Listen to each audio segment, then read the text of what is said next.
Yo neighbors, Baldylocks reviews. Dreadnoks. Finally, we're getting some Dreadnoks. Number 102, G.I. Joe Classified Dreadnok Ripper. One of my all-time favorite characters. Let's take a look at the box art. A little bit of history, including the Dreadnok's ties to New Jersey. A lot of people think Florida. But anyway, let's get them popped open and take a look.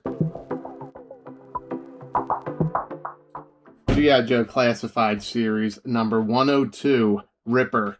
This is the first wave that comes after the His Tank figures, even though we don't have the His Tank figures yet. Number 102. Let's go right off the bat and take a look at the box art here. So, a lot of clever nods here. You see Ripper here in his digital render. A lot of classic throwbacks here. What's interesting is you got an Easter egg for Cold Slither. If you zoom in, it even says 1985. It's hard to see on this one, but on Buzzer here, it says North American Tour 1985. That's a pretty cool Easter egg. And they're both in the same backdrop, which is, right away, the tie to New Jersey that I'm talking about. So, a lot of people don't realize that the Dreadnoks debuted in issue number 25. By issue 30, they had left Florida and they moved north to camp out by Fort McGuire in New Jersey. So, when Cobra Commander told them to set up shop to keep an eye on the base, it's this old garage that they found. It's an old garage, gas station, repair shop. That was their headquarters for a long time. A lot of people think of Zartan, Dreadnoks being in the swamp in the Everglades of Florida, but for a good chunk of their early run, they're actually in New Jersey. They're in a New Jersey marsh. At one point, the Dreadnoks complain about it not feeling like home, and Zartan uses holographic technology to make it look like they're still in the swamps of Florida, but they're actually in New Jersey. Bet you didn't know that. That's what this whole garage is. It's not the swamp, it's the garage in New Jersey. So back to the box. You see your artwork by Oliver here. That continues. You see Ripper's loadout. The artwork continues on the side. QR code that does absolutely nothing. Again, you get the loadout on the back. But I'm excited. So who is Ripper? So the Dreadnoks are basically mercenaries. They're a biker gang. They're inspired by Mad Max. So that's what was great about G.I. Joe in the 80s. They pulled from every popular reference and somehow made it work. So Star Wars, wrestlers, football players. There's an influence from everywhere, and Mad Max was huge. They're a post-apocalyptic motorcycle group that borrows heavy from Mad Max. Ripper and I believe Torch both hail from Tasmania, or at least Ripper does. It even says so on his file card, and this dude was a badass from the beginning. He got expelled from nursery school. He ran an extortion ring involving candy. He was so bad that the worst biker gangs in Australia kicked him out. He was too much of a handful. He found his way to Zartan, joined the Dreadnoks, and was loyal ever since. So let's get this bad boy open and check him out. I get giddy every time I open these guys up. Look at this dude. He looks amazing. Yeah, I thought something was wrong with his eye, but yeah, they got a crazy detail here, and I don't remember this from the comic books, but I don't know if I can get in on that. I'll get a closer shot, but do you guys see the smiley face on his eye? He's got like a contact in there. See if I can zoom in on that in post, but you can see it in the artwork there, and I'll zoom in. But that is a crazy detail, dude. That's like the have a nice day smiley face. Wow, they just continue to impress me, man. Actually, you can see it in his glasses there. Can you see the eye? I'll get a good shot of it. At first, I thought his eye was off in color, and then I could kind of see the smiley face. You get that nice black and white look. They're killing it. Killing it. Wow. So he's very reminiscent of the 1980s version. Now, you can see I pulled out some of my original Dreadnoks. I can't find him. I do have a Thunder Machine packed away somewhere. I think he's with that. Right away, it looks like, for comparison, I'll pull up a pic from yojo.com. Go there to look up any of the old G.I. Joes. We'll see if I can line them up together. From what I remember, There were no tattoos on the original, so there's some nice added tattoos here. Some nice Dreadnok tattoos. You can see the Grim Reaper right there. Kind of looks like a devil there. Maybe it's a Tasmanian devil coming through his arm. Maybe it's the New Jersey devil.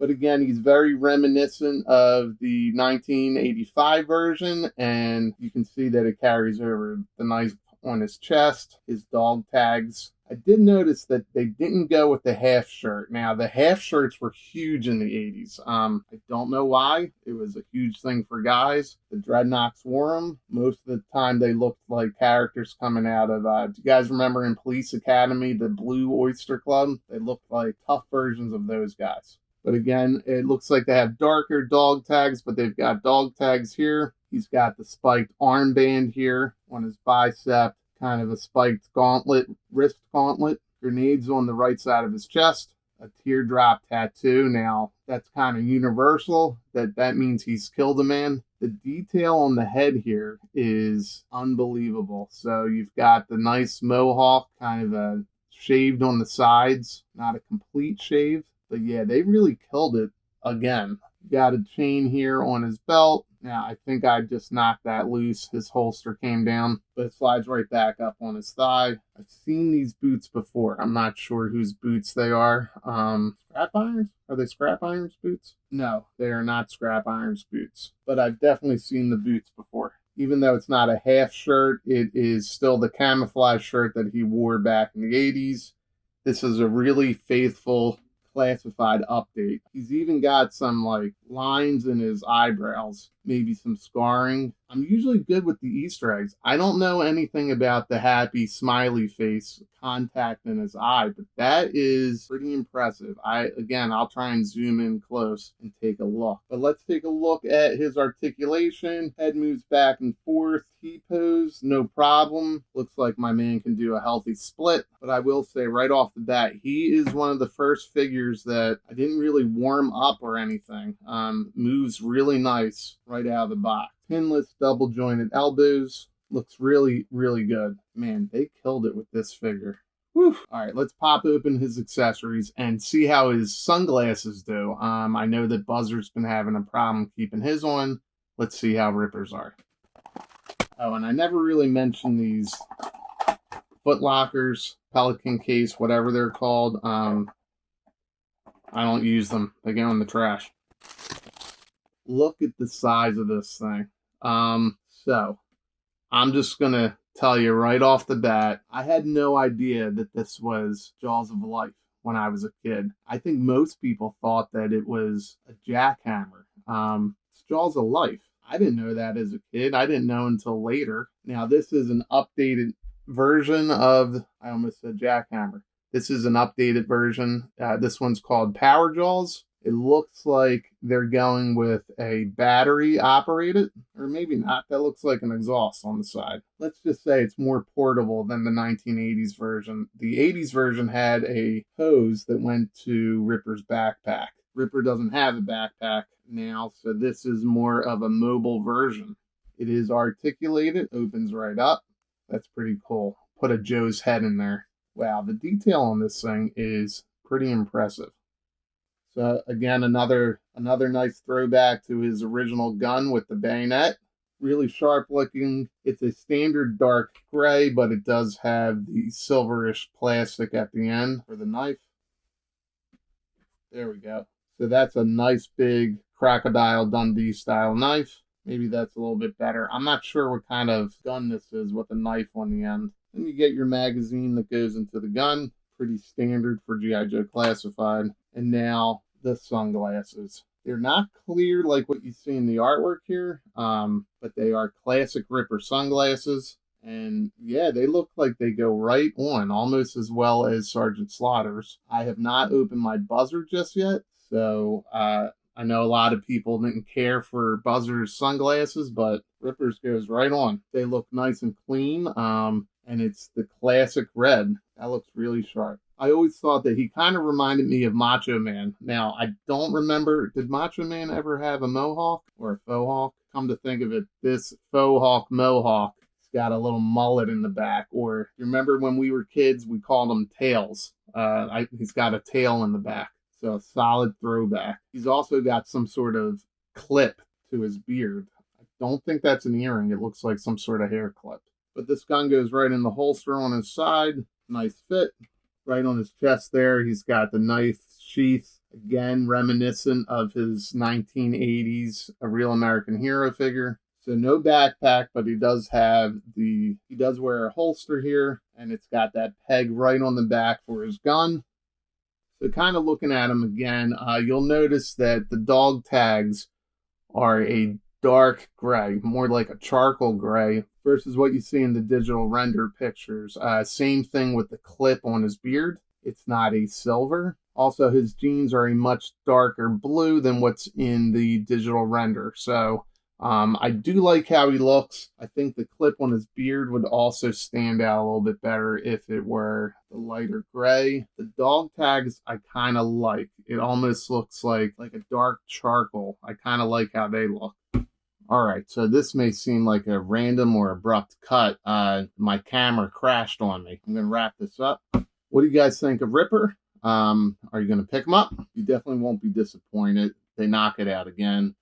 Sorry for this weird wrap up at the end here. I'm not sure what's saved, so here's a very quick comparison. Ripper is standard size. Here he is against Zartan, Master of Disguise, and Sergeant Slaughter. I took a picture of Chuckles as a hostage, but there he is against Chuckles. Pretty standard size. So anyway, are you guys Dreadnok fans? Are you going to pick up Ripper, Buzzer, eventually Monkey Wrench, Torch? Naugahyde was announced already, so he's coming. Anyway, I still think I got the Lazy Susan, so let's get that up and wrap it up. Thanks for watching. Like, watch, subscribe, and go hug somebody. All right, guys, thanks.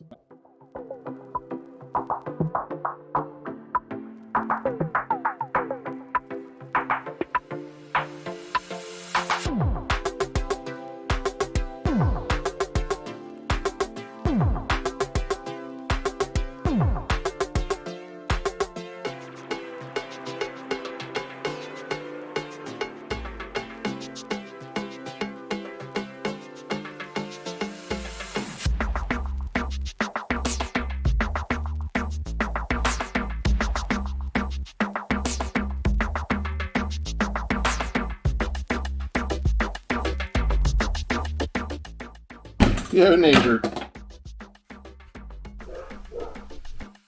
That's my dog barking.